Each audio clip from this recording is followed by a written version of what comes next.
জামাতে ইসলামের উপর নতুন করে পাকিস্তানি ট্যাগ লাগানো, যুদ্ধ অপরাধী ট্যাগ লাগানো এটা কিন্তু স্বাভাবিক কোনো বিষয় নয়।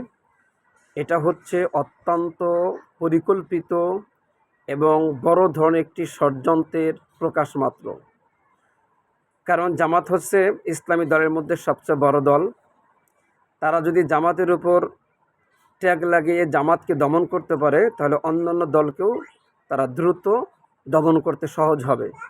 এই জন্য আমি মনে করি এই জামাতের উপর নতুন করে যে ট্যাগ লাগানো হচ্ছে, এ ব্যাপারে অন্যান্য ইসলামী দলদেরকেও সজাগ হতে হবে এবং জামাতের পাশে দাঁড়াতে হবে।